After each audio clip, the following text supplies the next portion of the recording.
반갑습니다. 우리가 이제 지금까지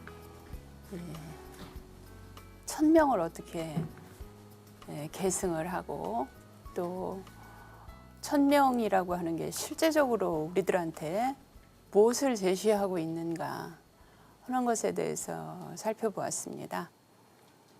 그렇다고 한다면 이제 현대 생활에서 우리가 1000명을 어떻게 수용하고 또 그걸 통해서 우리가 어떻게 우리의 삶을 좀 더 가치 있는 삶으로 만들어 갈까, 그것에 대해서 오늘은 그 마지막 강의이기도 하고요. 그래서 그것에 대해서 한번 살펴보고자 합니다. 지난 시간에 우리가 천명지위 성이라고 하는 것에 대해서 살펴봤습니다. 하늘이 명한 것은 과연 무엇인가? 눈에 보이지도 않고 들을 수도 없고 소리도 없고 그렇다고 그래서 냄새도 없는 하늘이 인간에게 제시하고 있는 것이 무엇인가에 대해서 우리는 천명지위 성이라고 하는 이름으로서 우리가 하늘 천명하고 있는 것에 대해서 살펴보았는데요. 오늘은 그렇다고 한다면 구체적으로 하늘이 명하고 있는 성이라고 하는 것이 구체적으로는 무엇일까? 실제 인의의 지신을 우리가 하늘이 명했다고 흔히 이야기합니다. 하늘이 명한 거, 그것은 인의의 지신이다. 그리고 대학의 서문에 보면은 천강생민으로부터 하늘이 인간을 내림으로부터 인의의 지신을 주지 아니함이 없건만은 이렇게 이야기하고 있어요. 그래서 하늘이 내려준 것은 눈에 보이지 않고 들을 수 없고 형체로서 우리가 만질 수도 없는 것이지만 그 무엇 가장 중요한 인의의 지신을 제시해 줬다. 그렇다고 한다면 그 인의의 지신이라고 하는 것이 실제 우리가 늘 있다고는 듣습니다. 듣는데 과연 인의의 지신을 꺼내봐라. 무엇이 인의의 지신이냐? 이렇게 이야기한다면 아마 구체적으로 이것이 인이고 이것이 의고 나한테 가지고 있는 거죠. 실제 하늘이 명해서 내가 가지고 있는 건데 내놓아보라고 한다면 아마 그 내놓을 수 있는 사람이 몇이나 될까요? 제시해보라고 한다면 우리 그 인간은 참 지혜롭기도 하지만요, 어떤 면에서는 굉장히 좀 잔인하기도 해요. 왜 그러냐면은 많은 사람들은 있다고 하면 있는 거 내놔봐라 그래요. 네가 있다고 제시할 수 있는 게 무엇이냐.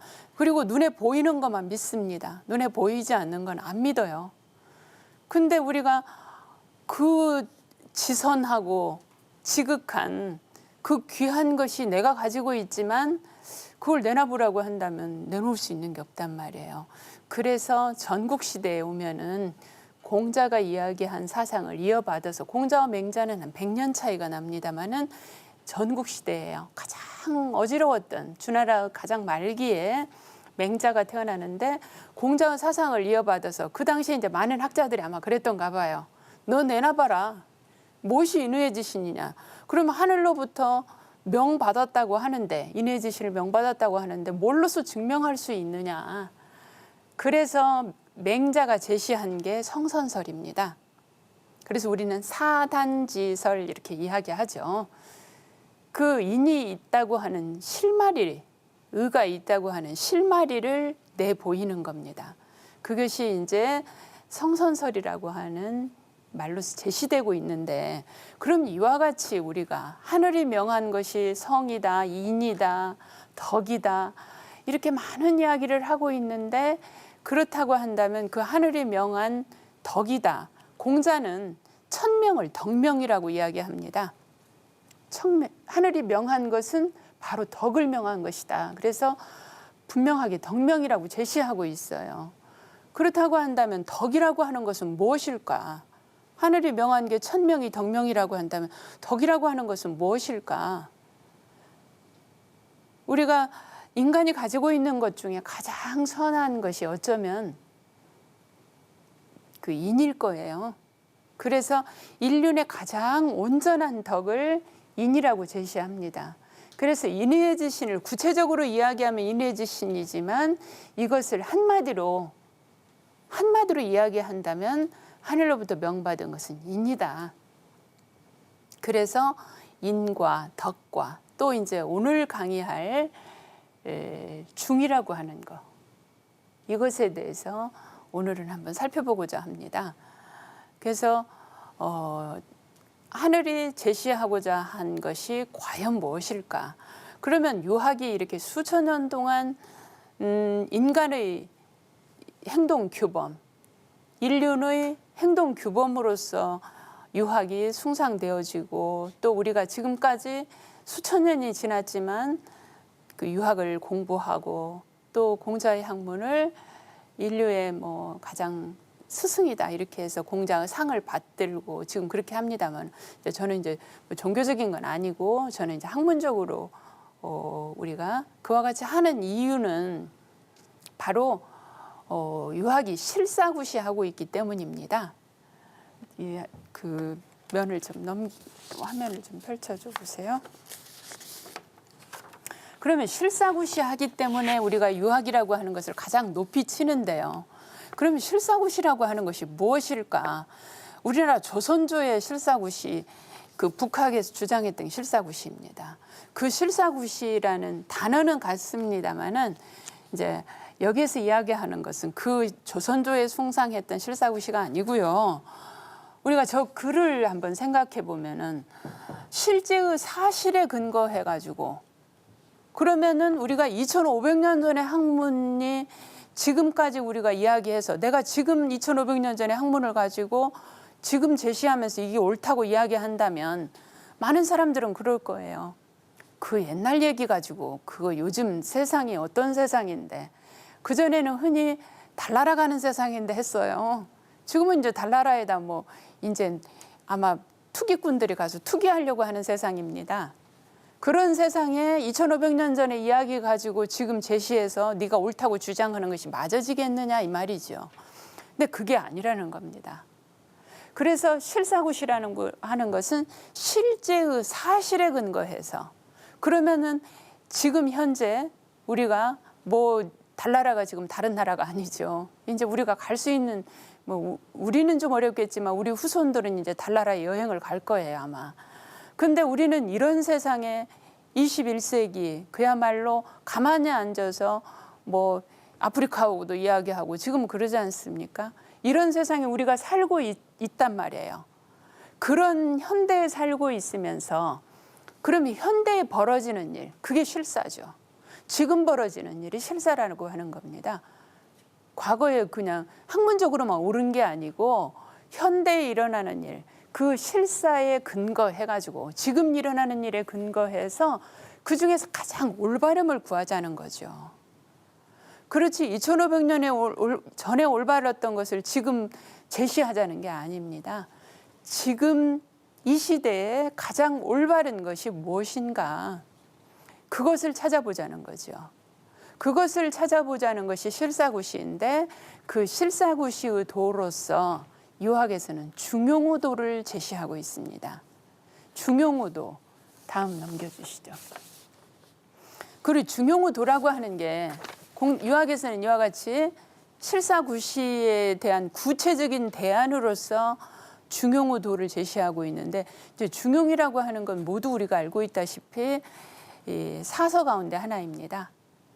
그래서 사서는 한나라 때에 정비되었고, 저 사서는 흔히 중용은 공자의 손자인 자사가 지었다 이렇게 이야기합니다. 이제 그렇게 제시하고 있고요. 그러는데 실제 중용이라고 하는 책은 어떤 한 사람이 지은 게 아니고 여러 사람이 그 공자의 학파를 숭상하던 많은 학자들이, 그중에는 자사의 제자들도 있었겠죠.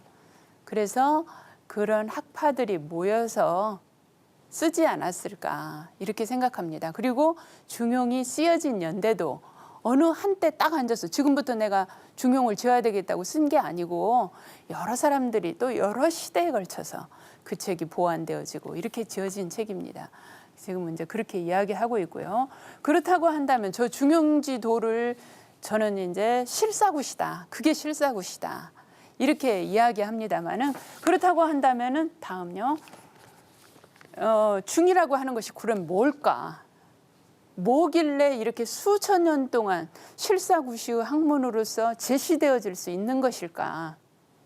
저는 이제 개인적으로 중용이라고 하는 책을 정말로 저는 이제 뭐 철학을 하는 사람의 입장에서 중용이라고 하는 책은 그야말로 경전 중에 경전이다. 인간의 세계와 하늘의 세계를 바로 이어주는 그런 책이다. 저는 이제 늘 그렇게 이야기를 합니다. 그야말로 시줄과 같은 그런 경서다. 저는 이제 이렇게 보는데 그 중용의 중이라고 하는 게 무엇일까? 저 글자로 해석하면 가운데 중입니다. 가운데.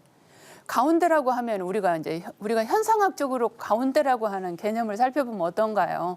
마치 그 애매모호한 가령 이것도 아니고 저것도 아니고 그저 그냥 중립적인 위치. 가령 여기에서 저기까지 길이의 한 가운데. 그렇다고 한다면 선도 아니고 선의 편에도 안 서고 악의 편에도 안 서는 모호한 입장을 우리가 중이라고 할 수도 있을 거예요. 야, 특별하지 않으려면 그냥 가만히 있어. 우리 이런 소리 흔히 하죠. 괜히 말해가지고 손해보지 말고 이런 소리 흔히 합니다. 그건 뭐예요? 모호한 태도죠. 모호한 태도. 그러니까 이와 같이 현상학적인 중이 아니라는 거죠. 현상학적인 중이 아니고 유학에서 제시하고 있는 중용지도라고 하는 것은 그야말로 아까 이야기한 실사구시의 학문입니다. 실천적인 중이에요.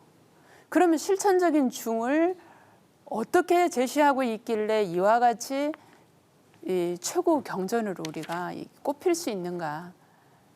우리가 사서 가운데 중용은 하나입니다. 원래는 얘기 가운데 들어있던 건데 워낙 이 책의 내용이 훌륭하기 때문에 이제 한대에 오면 이거를 사서로서 따로 이렇게 책으로서 묵습니다만은 그럼 중이라고 하는 것이 과연 무엇일까?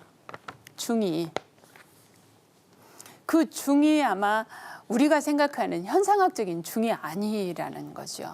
그래서 지난 시간에 우리가 욘임금이 순임금에게 천하를 물려줬다는 얘기를 했는데 역사 안에서 바깔고 있던 순을 불러올려서 천자의 주기를 물려줬단 말이에요. 천자의 주기를 물려주면서 욘임금이 하신 말씀이 있어요. 자 이순아, 너 순아, 천지역수가 제2궁하니 하늘의 역수가 너의 몸뚱이 안에 있으니 윤직골중하라. 네 몸에 있는 중을 잡아라 이 말이에요. 너의 몸뚱이 안에 있는 그 중을 잡아라. 그러면은 순의 몸뚱이 안에 있던 것이 바로 뭐예요? 천지역수란 말이에요. 그러면 우리가 이 문장을 통해서 알 수 있는 것은 바로 뭐냐? 바로 천지역수가 중이라는 거죠. 천지역수가 다른 말로 뭐예요? 하늘의 이치, 천도. 천도가 바로 내 몸뚱이 안에 있다는 얘기예요. 그러면 순임금은 몸뚱이 안에만 있느냐? 그게 아니죠. 우리들도 모두 다 똑같이 하늘로부터 부여받은 중이 있다는 거예요. 천지역수가. 천지역수가 있어서 천하를 다스리는 데 있어서 천자의 주기를 물려주면서 네 몸뚱이에 있는 천지역수인 그 중을 잡아라 하고 이야기해 준 거예요. 그래서 그 중을 잡아서 내 안에 들어있는 천도를 그대로 밖으로 드러내어서 아까 인도를 정립했다고 그랬죠. 사람이 살아가는 어떻게 살아가야 하는가 인도를 정립했다고 했는데 그 인도를 정립해서 바로 순이 통치를 한 거예요. 통치를 해서 그래서 이와 같이 욘임금이 개천입국한 이것을 도통이 그대로 전해져 내려온 것을 윤직골중하라 그랬단 말이에요. 너의 몸뚱이 안에 있는 중을 잡아라. 그렇게 했는데 이 말을 아까는 지금 욘임금이 순임금에게 말할 때는 네 몸에 있는 중을 잡아라. 윤직골중하라. 이 가장 핵심인 윤직골중이란 말이에요. 근데 그것을 이제 평생을 지키면서 순임금이 나라를 다스리다 보니까 순임금도 나이를 먹으니까 이제 나라를 그 후에 천자의 직위를 이을 사람을 구해야 되겠죠. 그래서 순임금에게는 네 아들이 있습니다. 근데 네 아들에게 천자의 직위를 물려준 게 아니라 그 당시의 훌륭한 이제 그 신하들을 불러서 물어요. 누구에게 천자의 직위를 물려주면 좋겠느냐. 그러니까 그 가운데는 지금처럼 그 아들 중에 누군가를 천자의 직위를 물려주라고 하는 사람도 있었을 거고, 근데 그때 우를 추천합니다. 우는 그 당시에 치수를 맡아 했어요. 우리가 알고 있다시피 중국에 이때는 황하 유역입니다. 그렇기 때문에 황하가 한 번씩 범람해버리면 아무리 농사를 잘 지어놔도 한 번씩 황하가 범람하면 모두 쓸고 가버려요. 그렇기 때문에 나라를 다스리는 데서 가장 중요한 게 치수였어요. 근데 우의 아버지 때부터 치수를 맡아서 했었는데 우가 그 당시에 치수를 맡아 했었습니다. 그래서 우를 추천해요. 그래서 우가 천하의 그 천자의 직위를 받게 됩니다. 근데 그때 이제 천자의 직위를 받을 때 그냥 받는 게 아니죠. 선교형을 만들어서 하늘에 오악의 제사를 지냅니다. 오악의 제사를 지내서 그 별자리와 딱 맞아 떨어져야 하늘이 너에게 천자를 명하는 거라고 받아들였어요. 그랬기 때문에 이제 그런 과정을 거쳐서 우가 그 천자의 직위를 받는데, 그러면 아까 순이 이 천자의 직위를 받을 때는 윤직골중이라는 말을 했단 말이에요. 너의 몸에 있는 중을 잡아라. 그렇게 이야기했는데 순임금은 운임금에게 천자의 직위를 맡기면서 선양하면서 한 소리가, 사람의 마음이라고 하는 것은 아직 아주 위태롭다. 인심은 유위하고 이렇게 이야기합니다. 사람의 마음이라고 하는 것은 너무너무 위태롭다. 그러면은 아까 우리가 하늘에서 부여받은 도라고 하는 거, 그야말로 중이라고 하는 거, 천지역수라고 하는 거, 이것을 그대로 쓴다고 한다면 문제가 하나도 안 되겠죠. 문제가 안 될 텐데 여기서 순임금은 사람의 마음이 얼마나 위태로운 것인가를 발견하신 거예요. 이미 그때는. 그래서 우리 인간의 마음이 본래의 그 도심만을 그대로 쓴다고 한다면 문제가 안 되는데, 내 마음은 하루에도 그야말로 뭐 12번만 변하는 게 아니죠. 수천 수만 번 내 마음은 변해요. 변해서 나도 내 마음을 갈피를 못 잡아. 금방 갈까 말까? 아니야, 가지 뭐. 아니야, 그냥 여기 앉아서 그냥 이거나 하지 뭐. 우리는 하루에도 수도 없이 이렇게 마음이, 하루가 아니라 한순간에도 수천 수만 번씩 마음이 변해요. 내가 금방 사랑할 때는 그냥 사랑해, 좋아해, 내 모든 거 다 줄 수 있어, 내 생명도 줄 수 있어 이러는데 미워보세요. 그 소리가 어디서 나오는가.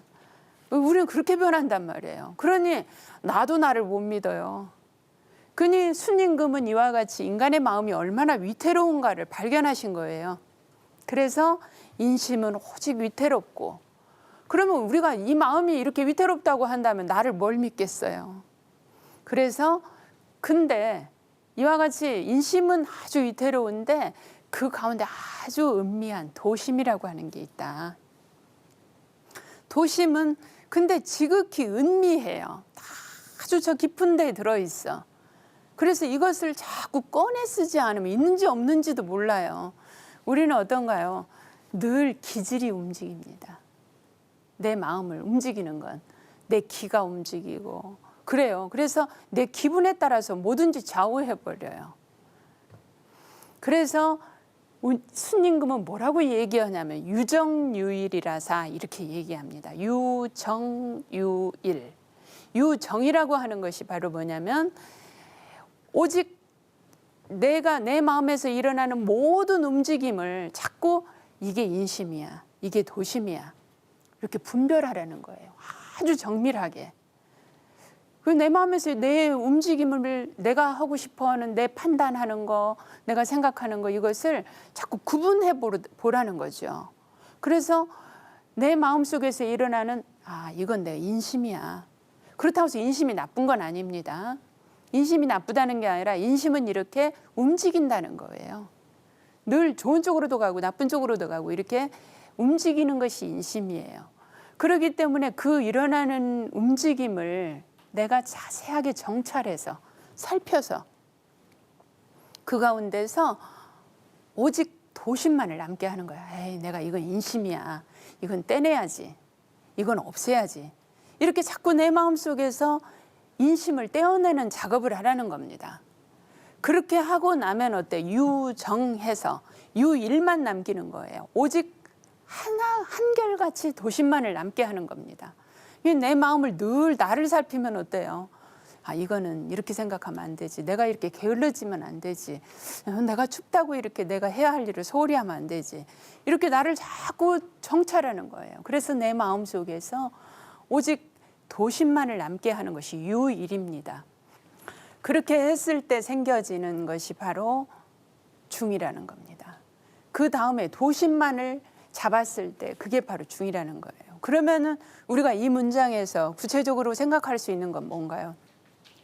바로 하늘이 준 역수가 바로 도심이고 도심이 곧 중이라고 하는 걸 알 수 있죠. 그래서 다음 장 한번 넘겨주시죠.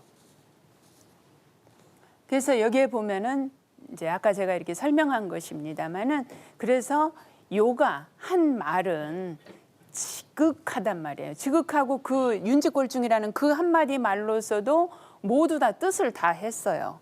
뜻을 다 했는데 순임금이 다시 거기에다가 세 마디 말을 보탰단 말이에요. 인심은 유의하고 도심은 유미하니 유정유일이라사 이 세 마디 말을 보탰어요. 그 세 마디 말을 다시 더한 것은 그것은 바로 뭐냐면은 그것을 오직 밝게 만들기 위해서 더 분명하게 제시하기 위해서. 그러니까 윤임금 시대에는 사람들이 모두 다 아마 영성이 밝았을 거예요. 그래서 윤지꼴중이라는 말 한마디만 해도 저 말이 무슨 말인가 알아들었을 거예요. 근데 인간이 갈수록 자꾸 인심이 커지는 거예요. 그거를 순임금 댐이 발견했다는 걸 알 수 있죠. 이 사실을 통해서 이 글을 통해서요. 그래서 더욱더 분명하게 제시하지 않으면 아마 안 되었을 거예요. 그래서 이와 같이 세 마디 말을 더 보태가지고 더욱더 분명하게 밝히기 위해서 보탠 것이다. 다음요. 그러면은 우리가 인심이라고 하는 것이 바로 무엇인가? 인심이라고 하는 것이 바로 내 사심이에요. 우리는 어떤가요? 나는 좀 남들보다 편했으면 좋겠고 나는 남들보다 더 대접받았으면 좋겠고 남들이 나는 더 귀하게 여겨줬으면 좋겠어요. 그것이 바로 우리가 저기 형기의 사사로움에서 생기는 거죠. 나를 사사로이 보기 때문에 생겨지는 현상이죠. 그게 바로 인심이에요. 근데 저게 꼭 반드시 인심이 다 나쁜 것은 아니라는 거죠. 때로는 우리가 그런 욕망이 있기 때문에 우리가 발전하게 되고 우리 가령 어린 자녀들도 키워보면은 어떤 아이들은 나는 1등 해야 돼. 어려서부터요. 그렇게 하는 아이들이 있고 어떤 애들은 그런 거에 관심이 없어요. 1등하고 뭐 이런 거에 대해서.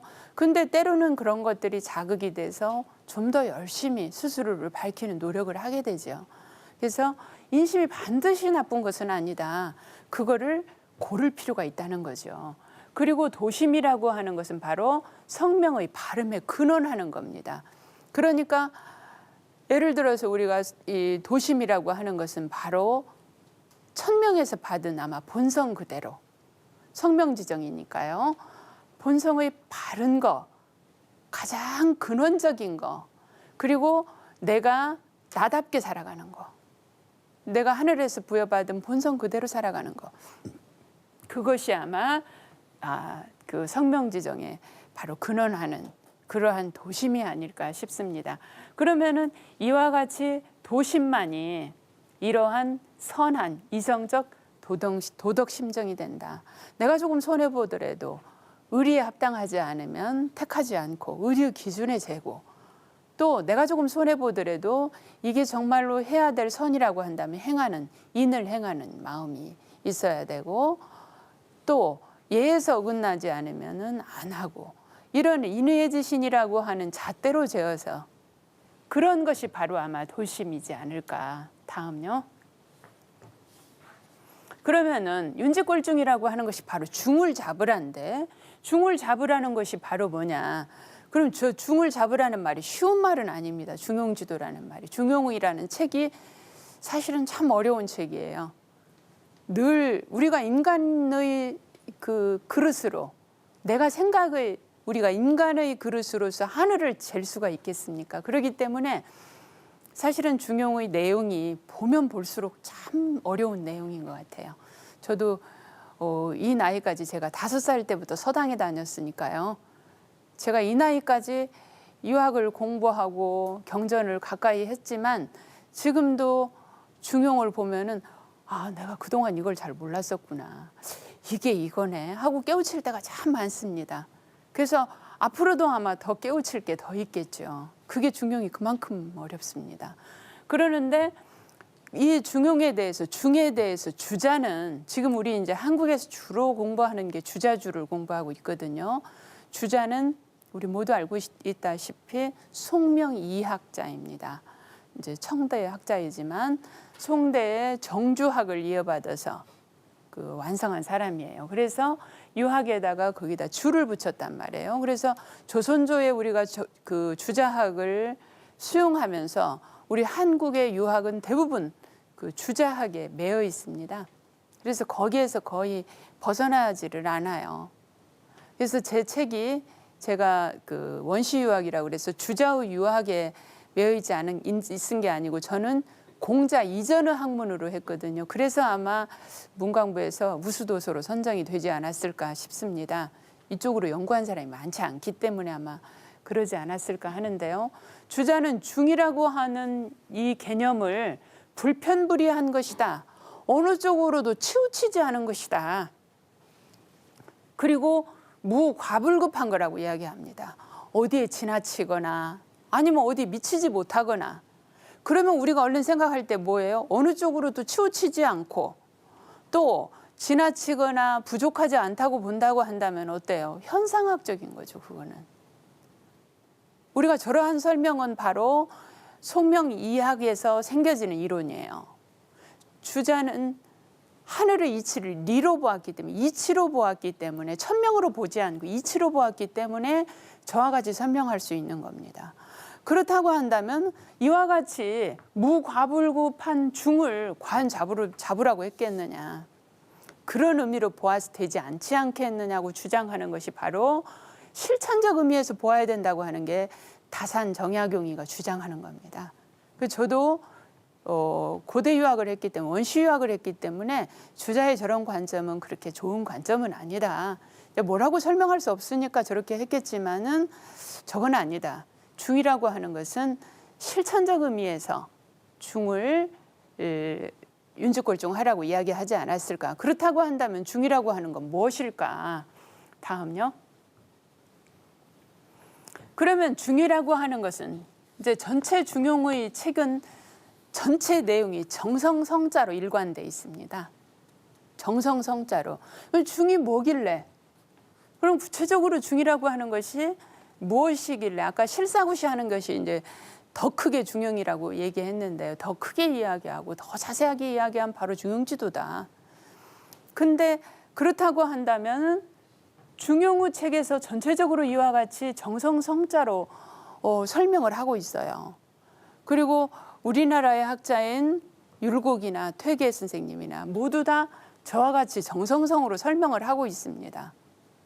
우리가 우리 속된 말로 이런 말 하죠.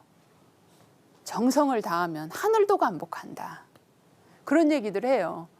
그게 우리 선조들이 늘 입버릇처럼 하시던 말. 저희 할머니도 늘 저한테 그런 말씀 하셨어요. 정성을 다하면 하늘도 감복한다.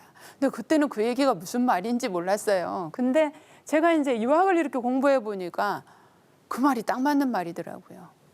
그러면은 천도와 인도 모두가 성을 기반으로 하고 있다는 것이죠. 우리가 공부를 하는데 정성스럽지 않게 공부해서 되는 일이 어디 있어요.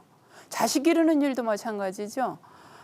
제가 시골에서 지금 이렇게 가서 살고 있는데 채소를 가꾸는 일도 정성을 안 들이면 안 되겠더라고요.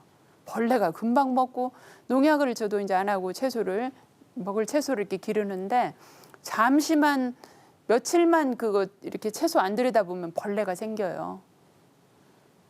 그게 어때요? 정성스럽지 않고 뭐가 되나요? 우리 자식 기르는데 부모님들이, 우리 어머님 아버님들이 자식 기르는데 어쩌셨어요?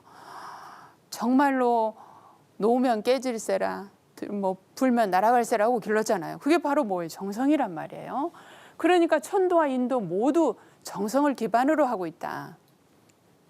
그러면 이 성이라고 하는 것은 주역에서 말하는 잠룡의 상태입니다. 잠룡의 상태예요. 그래서 본체로 머물러 있는 것이다. 그러면 이것이 이제 구체적으로 무엇인가 우리가 한번 살펴본다면, 다음요. 중용은 도 본말이 모두 갖춰져 있는 것입니다.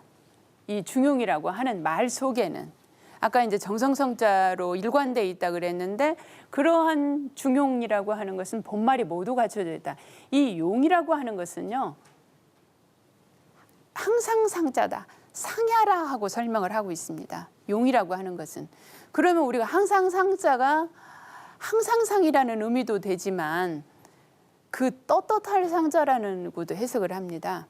그러면 내가 일관되게, 가령 예를 들어서 어떤 일을 하는데 내가 그게 10년이나 20년이나 30년이나 그 일을 꾸준하게 하려면 어때요? 떳떳하지 않으면 할 수 없어요. 저도 지금 이렇게 5살 때 제가 서당에 입문을 해가지고 지금 이렇게 이 나이까지 제가 이렇게 유학을 좋아하고, 또 이게 평생, 내가 평생 할 학문은 그래도 이런 학문 아닐까, 이렇게 하는 까닭은 뭐예요? 그 학문이 떳떳하기 때문이에요. 제가 만약에 부끄러운 일을 한다면 이렇게 몇십 년 동안 이 일에 매달려서 제가 여기 나와서 강의할 수 없죠. 떳떳하기 때문입니다. 그러면은 떳떳한 것이 과연 무엇일까? 중용인데요. 그 용이 떳떳할 상야라 이렇게 해석할 수 있는 것은 바로 이와 같이 수천 년이 지나도, 앞으로 수천 년이 흘러도 변하지 않을 수 있어야 된다는 거죠. 또 떳떳할 수 있어야 된다는 거죠. 그래야만이 그 도가 바로 그 시대에 딱 맞는 실사구시를 할 수 있는 거라는 거죠. 그래서 이 중용이라고 하는 말 속에는 본과 말이, 그 근본도 갖춰져 있고, 또 아주 만류적이고 세류적인 작은 지엽적인 것까지도 모두 갖춰져 있는 것이 중용이다. 그러면은 천명과 선과 도로부터, 그럼 천명, 선, 도 다 큰 거죠. 다 큰 겁니다.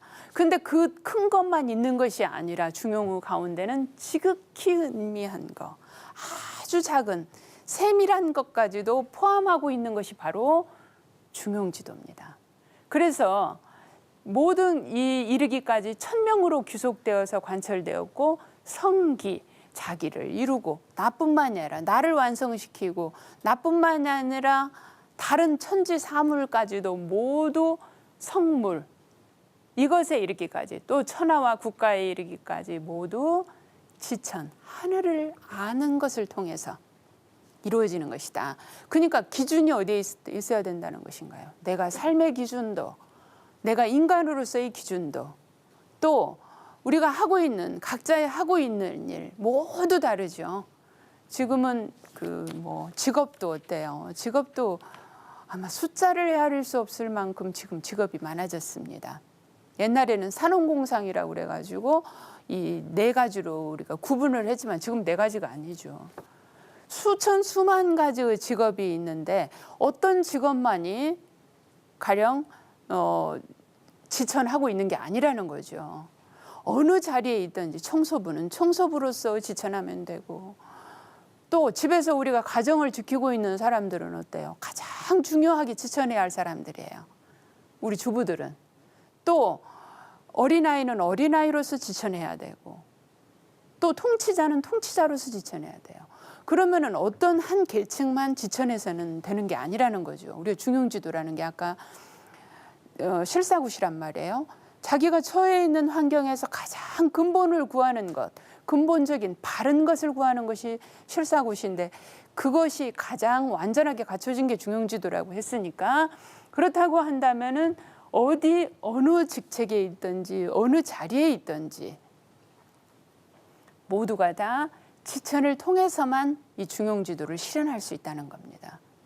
하늘을 아는 거, 그 하늘을 아는 것이 바로 중용지도를 아는 거겠죠. 그래서 천명의 근본하고 있지만 그러면 우리가 이제 저와 같이 지천을 해야 되는데 지천을 어떻게 할 것이냐죠. 어떻게 하는 것이 지천하는 것이냐. 그리고 우리가 하늘의 도를 실천하라고 그러면 거창한 얘기 같아요. 내가 무슨 내가 내 할 일도 지금 제대로 못 하고 있는데 무슨 하늘의 도까지 우리는 이렇게 이야기합니다. 그렇잖아요. 내가 뭐 대단한 사람이라고 내가 하늘의 도를 실천해. 지금 내 앞가림도 못 하는데 우리 이렇게 이야기해요. 그게 아니라는 거죠. 각자가 맡은 제자리에서 바로 인도를 실현하는 거예요. 제자리에서. 그러니까 제가 만약에 저는 공부하는 사람인데 학자인데요. 학자가 만약에 내가 정치한다고 정치판에 가서 막 뛰어들어서 그런다면 어때요? 이거는 제 자리에 서 있는 게 아니에요. 저는 그냥 제 자리에서 열심히 공부해서 후학들에게 열심히 올바른 걸 가르치고 어떻게 살아가는 것이 바른 것인가 기준을 가르치고 우리 부모님들이 자녀들 기르실 때 어때요? 네가 어떻게 사는 게 잘 사는 것인가의 기준을 가르쳐 주셔야 된단 말이에요.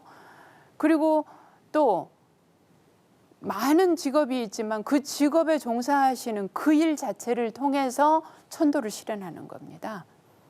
그래서 중용지도라고 하는 것은 인도의 근본이며 말이 바로 중용지도이다. 다음요. 그러면은 이와 같이 중용지도라고 하는 것이 바로 뭐냐면은 천명지위 성이요 솔성지위 도라고 이야기합니다. 그러면 성을 그대로 따르는 것을 도라고 한다고 그랬단 말이에요. 도라고 한다. 성을 그대로 따르는 거. 아까 우리가 이제 지난 시간에 천명이 무엇인지 천명해서 천명지위 성이라고 하는데 성이 무엇인지는 우리가 했으니까요. 그렇다고 한다면은 그 성을 내가 본성을 그대로 따르는 것을 도라고 하는데 그 도가 그럼 무엇일까? 그 이 도라고 하는 거 성에서 나오는 것을 우리가 도심이라고 한다. 도심만이 남아야 우리가 바로 내 마음속에 있는 근본을 밝히는 것이 되는데요. 그러는데 이 성에서 나오는 것을 아까 우리가 이제 도심이라고 했으니까 그러면 그 도심이라고 하는 것이 무엇이냐? 항시 선하려고 하며 또한 능히 선을 가리기도 한다. 그것이 바로 도심이다. 그리고 한결같이 도심을 하고파 하는 대로 따르는 거예요. 그럼 우리가 이제 흔히 제가 이렇게 이런 이야기를 하면 우리 학생들이 그렇습니다. 선생님 그거 그 책에서나 하지. 우리가 글로서나 읽는 얘기지. 실생활에서 그게 요즘요 치열하게 싸워도 못 사는데 그게 가능한 얘기가 아닙니다 하고 이야기들 해요. 근데 그게 아니죠. 실제로는 내가 정말 잘하는 거, 내가 정말 최고 잘할 수 있는 것을 하는 것이 바로 도예요. 내가 어거지로 없는 것을 하는 게 도가 아니고 그럼 솔성이라고 하는 것도 그런 거라는 거죠. 내 본성을 그대로 따르기만 하면 돼요. 우리가 성이라고 하는 것은 지난 시간에 천명지위 성을 하면서 성이라고 하는 것은 바로 뭐였어요? 내가 하고 싶은 대로 하는 거. 내가 내 마음에서 시키는 대로 하면 돼요. 근데 내 마음은 어때요? 선한 것을 좋아하고 좋은 것을 좋아하고 그게 성이거든요. 그래서 성을 성기호설이라고 이로도 설명을 합니다. 좋아하는 것을 따르는 것. 우린 선한 일 하면서 나 싫어하는 사람 하나도 없어요. 그러면 이와 같이 성이라고 하는 것은 한결같이 도심을 하고파 하는 대로만 따라가면 돼요. 내 마음이 시키는 대로만 하면 된다는 거죠. 그래서 이것이 바로 솔성입니다. 성을 그대로 따르는 거. 그래서 솔성이라고 하는 것은 천명을 그대로 따르는 것이다. 다른 것이 아니고 그 다음요. 그러면은 그 도심이 시키는 것이 과연 무엇이냐는 거예요. 도심이 시키는 거. 도심이 시키는 것이 아까 유정유일 했어요. 유정유일. 인심과 도심을 늘 구분한다. 구분해서 내 마음속에서 아까 어떻게 했어요? 유일만 남겼거든요. 유정해가지고 유일만 남게 했어요. 내 마음속에서 일어나는 마음을 자꾸 인심은 빼서 없애고 도심만을 딱 남게 했단 말이에요. 그러면은 내 마음속에 있는 게 도심만이 딱 남은 그 단계에서는 어때요? 도심 시키는 대로 하면 돼요. 아, 너 이 자리에 있으면 안 되겠다. 세상이 이렇게 혼탁한데 네가 이 자리에 있으면 그거는 옳지 못하다. 그렇게 시키면 그 자리에 딱 벗어나서 가면 돼요. 그만두고 사표 쓰고 나가면 돼요. 나가서 그야말로 작은 일이지만 네 본성에 맞는 일을 하면 돼요. 그게 바로 잘 사는 거죠. 내게 안 맞는 일을, 가령 예를 들어서 저 같은 사람 보고 어디 가서 돈 벌어오라고 하면은 우리는 아마 굶어 죽을 거예요. 공부는 하고 있으라고 그러면 뭐 몇 날 며칠이라도 책을 파고들고 이렇게는 할 수 있는데 그것이 바로 내가 좋아하는 일이란 말이에요. 좋아하는 일이에요. 그러니까 내가 좋아하는 일을 하는 것, 그것이 바로 솔성이에요. 또 내가 좋아하는 일, 선한 일을 하면서 내 마음이 행복해하고 내 마음이 시키는 대로, 행복해하는 대로 따라서 아, 선한 걸 하니까 행복하구나. 좀 더 선한 일을 확장시켜 볼까? 가령 우리가 나쁜 일 하면서 행복한 사람 하나도 없을 거예요, 아마. 우리들이 이제 흔히 이렇게 이야기하죠. 나이 40이면 자기 얼굴에 책임을 져라. 이런 이야기들 합니다. 그 삶이 어때요? 그 얼굴에 그대로 남아있기 때문에 아마 그렇게 이야기할 거예요. 저는 좀 편해 보이나요? 저 40이 훨씬 넘었으니까요. 그래서 가끔 그 말에 제가 내 얼굴이 과연 편한 얼굴인가. 그러면서 제가 우리 가족들한테 그래요. 참 고맙다. 참 내가 이렇게 편안한 얼굴일 수 있고 이렇게 만들어준 건 어때요? 가족이죠. 그래서 가족들에게 참 감사합니다 하고 제가 이야기해요. 내가 아마 내 본성대로 살지 못하게 가족들이 제가 공부하는 거 반대했다든지 왜 그렇게 사냐고 뭐라고 했다면 평생 책보따리 들고 왔다 갔다 하는 사람한테 뭐라고 했다고 한다면 아마 저는 찌그러지는 얼굴이 됐을 거예요. 지금처럼 환한 얼굴이 자신만만한 얼굴이 아니고 아마 그러지 않겠어요? 그 못하는 일을 자꾸 하라고 하면은 제가 얼마나 불행했겠습니까? 바로 이게 솔성이라는 거예요. 솔성은 다른 게 아니고. 그래서 우리 자녀들한테도 솔성하게 가르쳐야 된다는 거죠. 어거지로 아무리 요새 의사 판사가 잘 나간다고 하지만 전혀 자기 저기에 적성에 맞지 않는 일을 하라고 한다고 하면 생각을 해보세요. 하라고 한다면은 그건 견딜 수 없는 일이죠. 그것처럼 고통이 없죠. 그래서 천명이라고 하는 것은 본심에 구하는 것으로서 바로 이것이 바로 뭐냐면은 내가 성인을 밝게 섬기는 이유입니다. 내가 상제가 나에게 제시하는 것이 만약에 옳지 않은 것을 제시했다고 한번 생각을 해보세요. 옳지 않은 것을 제시했다고 한다면 우리가 상제를 일평생 아니면 수천 년 동안 이렇게 섬겨야 될 이유가 없죠. 상제는 하늘은 우리에게 항상 바른 것을 제시해 준단 말이에요. 바른 것을 제시하기 때문에 수천 수만 년이 앞으로 미래 몇천 년이 흐른다고 할지라도 이 가치관이 변하지 않을 때 우리는 그것을 바로 지킬 만한 가치가 있는 거 그런 거죠. 근데 우리는 어때요? 인간은 늘 변해요. 이대로 있는 게 아니고 저도 지금 이렇게 생각하고 있지만 제가 지금 생각하고 있는 가치관이나 이런 것도 이대로 머물러 있는 게 아니라는 거죠. 인간은 그러면 이 세상에 형체로 있는 것들은 어떤 물질로 있는 것은 모두 다 영원한 것은 없습니다. 우리는 어때요? 우리는 몇 년 지나면은 여기에서 아마 존재하지 않겠지요. 존재하지 않지만 그 우리들을 통해서 전해지는 저 영명성은 변하지 않는다는 거죠. 그래서 우리가 그 가치 때문에 바로 우리가 수천 수만 년 동안 상제를 섬기고 하늘을 섬기고 하는 거죠. 그러면 우리가 지금 가치 기준이 이렇게 흔들려서 사람들이 무엇을 믿어야 될지 그러니까 갈수록 인간이 가치 기준을 어디에 두어야 될지가 이제 흩어지고 지금 사라지고 없습니다. 사라지고 없는데 그렇다면은 우리들이 후손들에게 물려줘야 될 것이 과연 무엇인가 하는 거예요.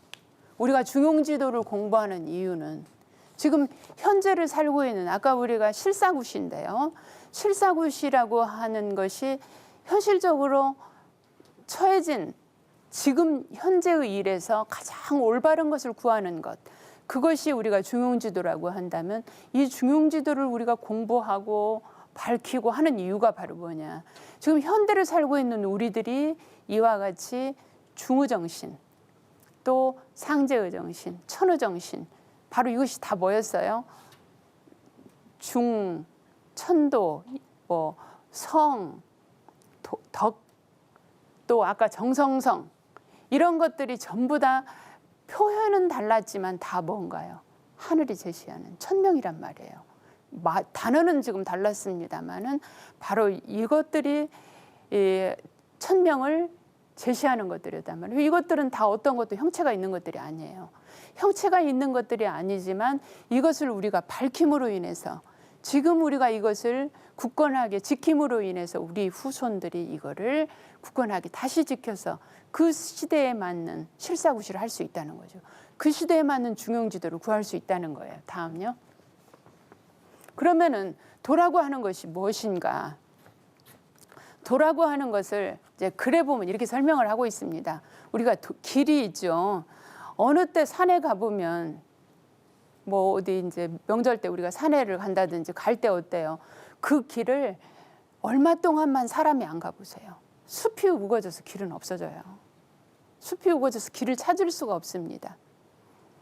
그래서 우리가 그 길은 어때요? 누군가 길을 바르게 닦아놔야만이 다른 사람들이 길을 잃지 않을 수 있어요. 우리 산에 갈 때 몇 년만 산소에 안 찾아가면 그 산소에 가는 길조차 없어져요.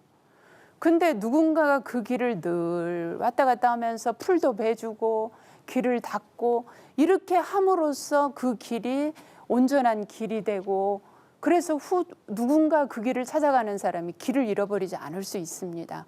그럼 우리의 역할이 뭐예요? 지금 여기는 정후라고 그래서 정후가 길을 관리한다 그랬는데 지금 이 시대를 살고 있는 우리가 바로 정후예요.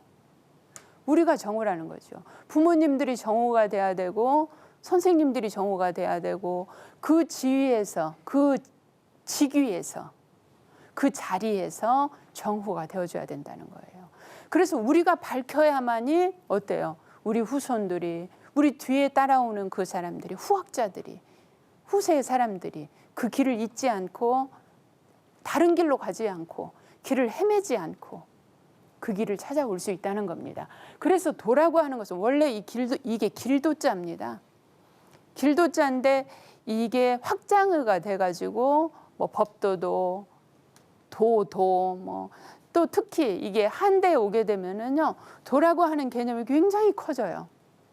그래서 뭔지 이치가 있는 건 다 도라는 말로 붙입니다. 그렇게 이와 같이 도라고 하는 개념이 커졌지만 실제 이거 도라고 하는 거는 길도예요. 그래서 이 길이 우리가 지금 이 자리에 서 있는 우리들이 바로 정후가 돼야 된다는 겁니다. 그래서 우리가 그렇게 막중한 책임을 가지고 있다는 거예요.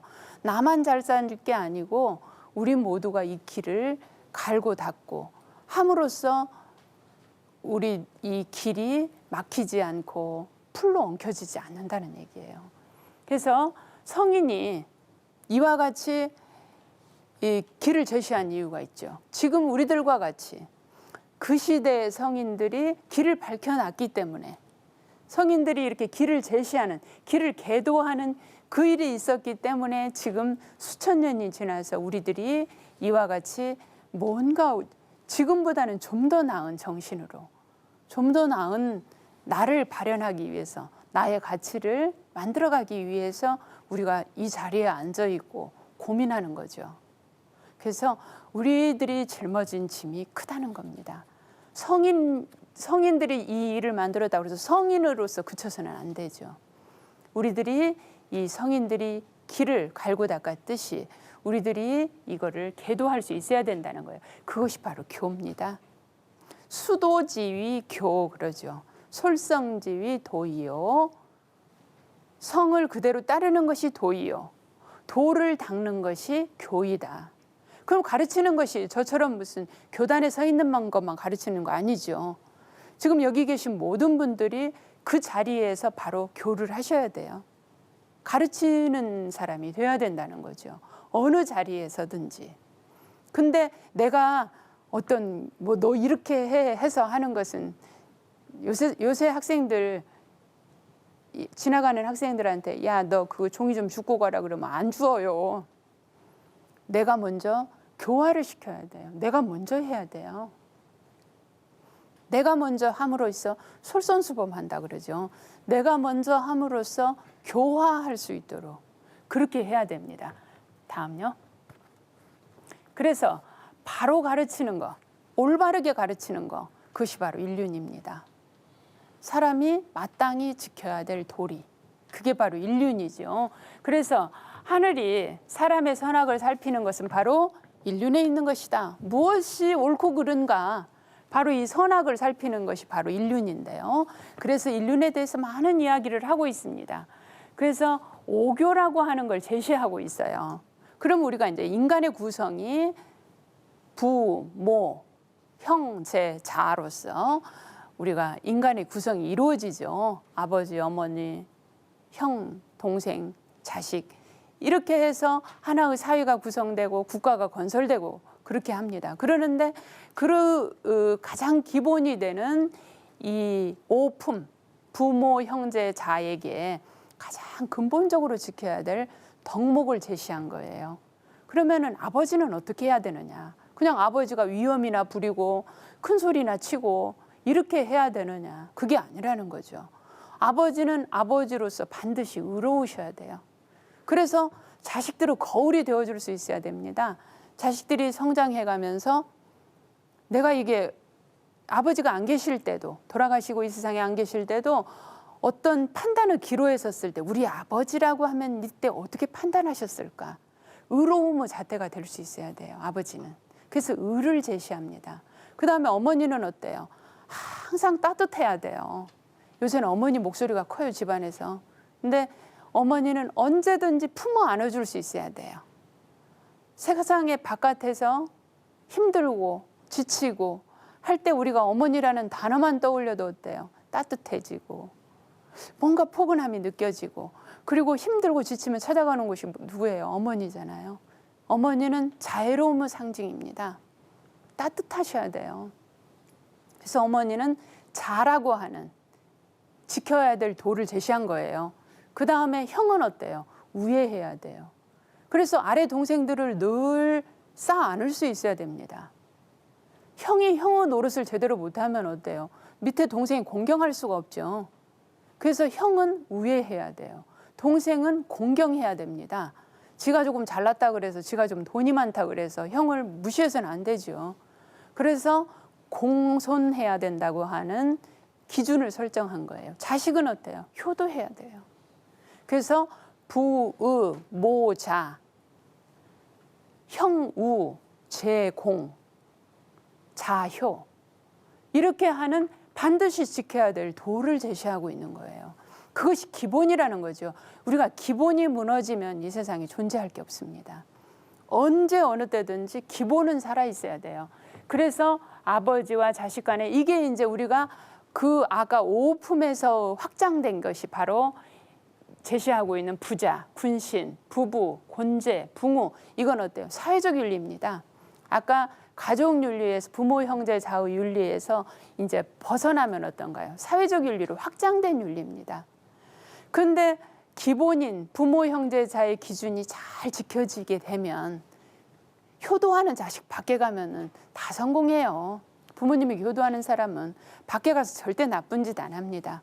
그렇기 때문에 기본을 지켜지게 되면 이 사회적 윤리는 다 지켜져요. 다음요. 그러면은 중용의 도라고 하는 것이 바로 뭐냐? 중의, 바로 중을 어떻게 써야 되느냐, 그것입니다. 그래서 판단하는 주체, 그 중을 판단하는 주체는 바로 뭐예요? 나예요, 나. 남이 판단해 주는 게 아니죠. 아까 우리가 이제 신독이라고 하는 주제에 대해서 한번 생각을 해봤었는데, 신독이라고 하는 것이 내가 홀로 있을 때 나를 삼가하는 거란 말이에요. 그럼 홀로 있을 때 누가 말해주나요? 우리 부모님이 우리들을 기준을 설정해 주지만 부모님들도 어려서 말이지 내 자식도 한참 커버리면은 뭐 말해도 안 듣잖아요. 결국은 뭐예요? 판단하는 주체는 나라고 하는 겁니다. 자아입니다.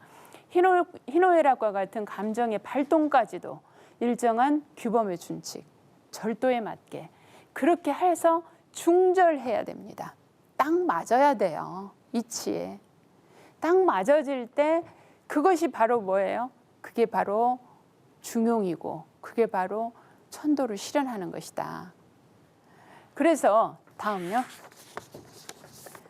이렇기 때문에 우리가 하는 것은 중용지도라고 하는 말은 대단히 어려운 얘기가 아니고요. 바로 내 일상에서 나에게서 나의 가치 기준을 찾는데 나의 가치 기준을 대단한 어떤 학식적인 학문적인 무슨 높은 학문에서 찾는 것을 말하는 게 아닙니다. 바로 내가 지금 처해져 있는 현실에서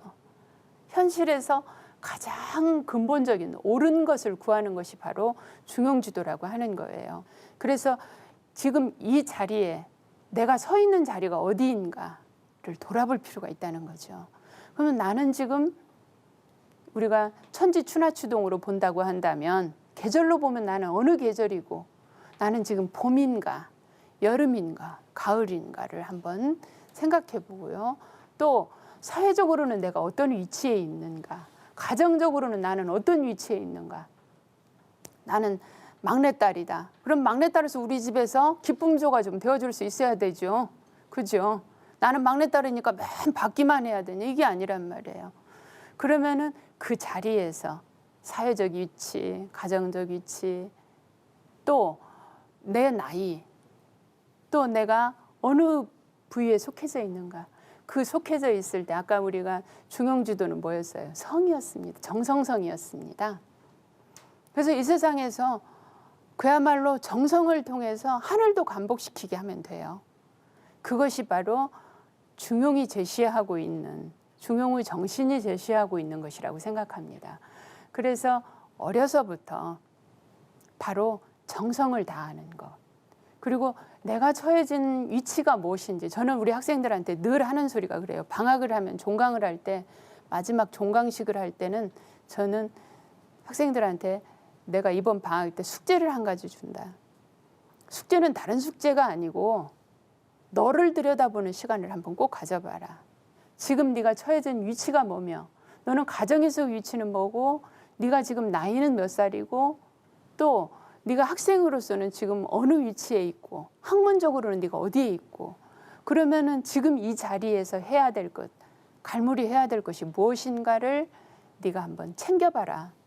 그것을 좀 더 일찍 만약에 발견하고 자신을 돌아볼 수 있는 시간을 갖는다면 그런 사람은 모두 다 성공할 거예요. 그래서 여기 계신 모든 분들도 제 자리에서 중용지도를 한번 되새겨 보시고요. 평소에 많이 하셨겠지만 다시 한번 내가 과연 중용의도를 지금 행하고 있는가? 내 위치는 어디인가? 내가 정말 모든 일에 정성을 다하고 있는가? 한 번쯤 생각해보는 그런 시간이 한번 돼서 아까 우리가 살펴보았듯이 지금 우리가 뭐가 돼야 되냐면 정후가 돼야 됩니다. 정후가 돼서 우리가 도로를 만들어줘야 돼요.